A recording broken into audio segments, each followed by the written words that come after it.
नमस्कार, मैं कुलदीप पाल, हमारे न्यूज़ चैनल आप सभी का बहुत बहुत स्वागत है। तो इस वक्त मैं उत्तर प्रदेश में हूं और उत्तर प्रदेश की आपको सच्चाई बार बार दिखाता रहता हूं, जो कि आज मुझे जो है इस तरीके से सताया जाता है और मेरे घर में जाके धमकियां दी जाती हैं। किस वजह से? क्योंकि मैं एक गरीब की सच्चाई दिखाता हूँ और गरीबी स्थिति में आवाज़ उठाता हूँ। गरीबों की हमेशा मैं आवाज़ उठाता हूँ, इसलिए मुझे घर में हमारे धमकियाँ मिलती हैं। कुछ लोग जाके धमकियाँ देते हैं। आखिर मैं क्या गलत कर रहा हूँ? अगर गरीबों की सच्चाई दिखाता हूँ तो क्या गलत कर रहा हूँ? अरे गरीबों की सच्चाई नहीं दिखाऊंगा तो मैं क्या दिखाऊंगा? अगर मैं भ्रष्टाचार नहीं दिखाऊंगा तो क्या होगा? हमारे उत्तर प्रदेश में क्या होगा? हम गरीबों के लिए हमेशा खड़े हैं। अगर गरीबों स्थिति में अगर हमारी जान भी चली जाए तो हमें कोई परवाह नहीं है, क्योंकि मैं गरीबी स्थिति में खड़ा हूँ और गरीबी स्थिति में हमेशा दिखाता रहूँ और गरीबों की आवाज़ में हमेशा उठाता रहूँगा। अगर मैं देश के लिए मेरी जान भी चली जाए, मैं देश के लिए अगर कुर्बान भी हो जाऊं तो कोई फ़र्क नहीं पड़ता है, क्योंकि मैं सच्चाई के साथ हमेशा खड़ा हूं और सच्चाई हमेशा दिखाता रहूंगा। लेकिन कुछ लोग पता क्या कहते हैं? कहते सच्चाई क्या दिखाते हो? अरे देश में इतना ज़्यादा भ्रष्टाचार है, कितनी सच्चाई दिखाओगे तुम? अपने गले में मौत की घंटियाँ बांध रखे हो। तो मैं उन लोगों से ये कहता हूँ कि देश के लिए मैं काम कर रहा हूं, अगर देश के लिए मैं कुर्बान भी हो जाऊंगा तो कोई फर्क नहीं पड़ता है। लेकिन पता क्या है, दो चार लोग जाते हैं हमारे घर पे और हमें ही धमकी देते हैं। हमारे माता पिता के सामने क्या धमकियां देते हैं कि जान से मार देंगे, अपना ये सब सिस्टम बंद कर दो, सच्चाई दिखाना बंद कर दो, वीडियो बनाना बंद कर दो। तो हम वीडियो बनाना तो नहीं बंद करेंगे। अगर देश के लिए हमारी जान भी चली जाए तो कोई परवाह नहीं है, जान भी दे देंगे। लेकिन मैं सच्चाई हमेशा दिखाता रहूँगा, सच्चाई के साथ में खड़ा रहूँगा। और आप लोग भी इसी तरीके सपोर्ट करते रहिए। जितने लोग आज हमें परेशान कर रहे हैं ना, क्योंकि मैं गरीब लोगों की काफ़ी मदद करता हूँ और गरीब लोगों की काफ़ी मदद करना चाहता हूँ। लेकिन पता किस वजह से मदद नहीं हो पाती? क्योंकि हमें सपोर्ट आप लोग नहीं करते हो। अगर आप लोग सपोर्ट करते तो शायद मैं काफ़ी गरीबों की मदद कर पाता। और ऐसे गरीब हमारे उत्तर प्रदेश में पड़े हुए हैं कि आज भी वो ज़मीन में रात गुजारते हैं, ज़मीन में सोते हैं, एक चादर ओढ़ के ठंडी के मौसम में गुजारा करते हैं। तो किस वजह से? क्योंकि गरीबी स्थिति है और हमारी सरकार तो हर एक चीज़ की सुविधा दे रही है। लेकिन क्या है कि कुछ अधिकारियों के वजह से यहाँ पे उन लोगों को सुविधाएं नहीं मिल पाती, उन लोगों को कोई विकास नहीं मिल पाता है। तो ये भ्रष्टाचार है हमारे उत्तर प्रदेश में। इस वजह से नहीं उन लोगों को व्यवस्था मिल पाती, वो लोग सही से रह नहीं पाते, सही का विकास नहीं मिल पाता है। तो वो सच्चाई मैं दिखाता हूँ। लेकिन कुछ लोगों को भी बुरा लगता है। कुछ लोग हमारे घर पे जाके धमकियाँ देते हैं, तो धमकियाँ देने से कोई फ़र्क नहीं पड़ता है।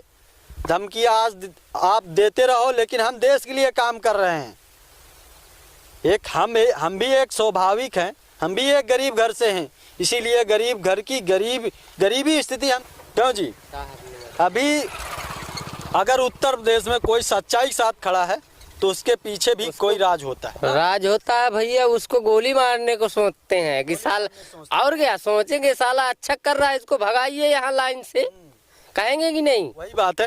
अब अगर मैं गरीबी स्थिति दिखा रहा हूँ तो कौन सा बुरी बात है? कोई बुरी बात नहीं भैया। लेकिन कुछ लोग पता क्या करते हैं? कुछ लोग घर में जाके धमकियाँ देते हैं, जान से मारने की धमकियाँ देते हैं। हाँ, वो भाई उनका पावर है तो देंगे भाई धमकियाँ। हमारे पास उतना पावर नहीं है ना भाई। गरीबों को कोई सुनने वाला नहीं है। कौन सुनेगा भाई? कोई नहीं सुनेगा, कोई नहीं सुनने वाला। इसी वजह से गरीब पीछे रह जाता है और गरीब को मार भी दिया जाता है ना, कुछ नहीं होता। कुछ क्या होगा भैया? हमारे पास उतना पावर नहीं है ना उतना हमारे पास धन दौलत है, पैसा है भाई।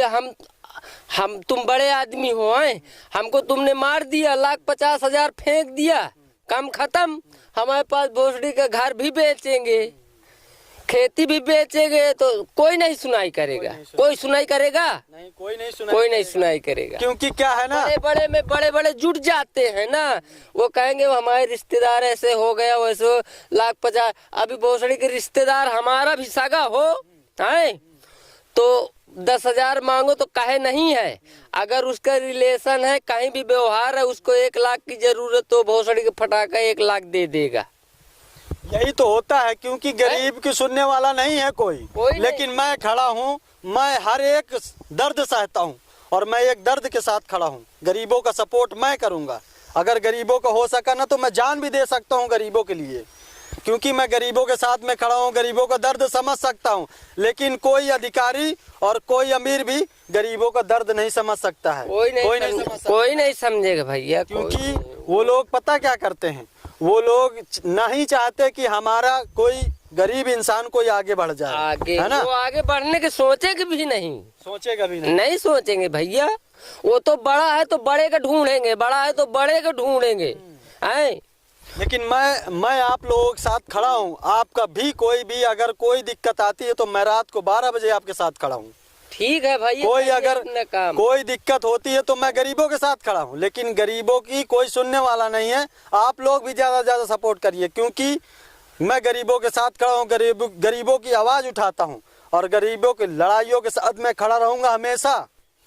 क्योंकि क्या है ना, अभी क्या होता है, अभी हमें कुछ लोग धमकियां देते हैं, किस वजह से, क्योंकि क्या है ना, गरीबों की कोई सुनने वाला नहीं है और गरीबों को हमेशा सताया जाता है। मैं भी एक गरीब हूँ, मैं भी एक गरीब घर से ऊपर, मैं भी एक गरीब घर का हूँ, इसलिए मुझे धमकियां मिलती हैं, इसलिए हमें सताया जाता है।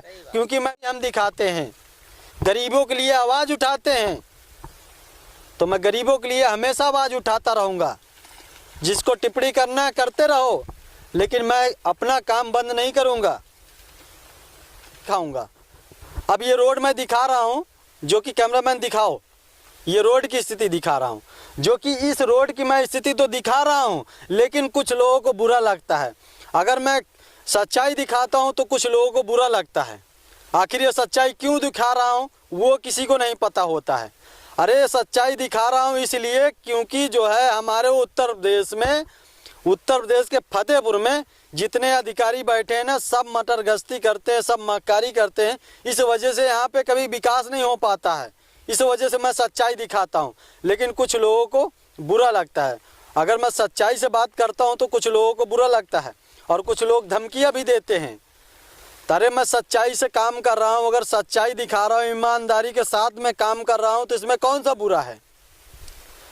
तुम खाओ घूस, तुम मक्कारी करो, उससे हमें मतलब नहीं है। लेकिन मैं अगर सच्चाई दिखा रहा हूँ तो उसमें टिप्पणी क्यों किया जाता है, क्यों टिप्पणी करने वाले लोग पड़े हैं यहाँ पे। हमारे उत्तर प्रदेश में कुछ लोग ऐसे पड़े हैं कि टिप्पणी करते हैं, और कुछ लोग पता है मेरे घर पे जाके धमकियाँ देते हैं, मेरे माता पिता के सामने मुझे धमकियाँ देते हैं, बोलते हैं कि ये काम बंद कर दो नहीं तो जान से मार देंगे। ऐसी स्थिति आप लोग बताइए, क्या ऐसा होना चाहिए। मैं अगर सच्चाई दिखा रहा हूँ तो इसमें कौन सा बुरा है, आप लोग कमेंट करके बताओ। क्योंकि अभी जो है मैंने नया काम स्टार्ट किया है, नए से अभी हम काम कर रहे हैं और सच्चाई दिखा रहे हैं, लेकिन कुछ लोगों का ऐसा बुरा लगता है, कुछ लोग ऐसे टिप्पणी करते हैं कि जाके हमारे घर में ही धमकियाँ देते हैं। अगर आप लोग सपोर्ट करेंगे तो कोई धमकी देने वाला नहीं, कोई माई का लाल मुझे उंगली नहीं दिखा सकता है। अगर मैं सच्चाई दिखा रहा हूँ, सच्चाई के साथ खड़ा हूँ, तो इसमें कौन सा बात है। इसलिए हमें सताया जाता है, किस वजह से, क्योंकि मैं सच्चाई दिखाता हूँ, सच्चाई के साथ खड़ा हूँ, गरीबों के साथ में खड़ा हूँ, गरीबों के लिए आवाज़ उठाता हूँ, इसलिए हमें सताया जाता है। तो चलिए यहीं से वीडियो का एंड करते हैं, मिलते हैं फिर एक नई वीडियो के साथ, तब तक लिए जय हिंद जय भारत।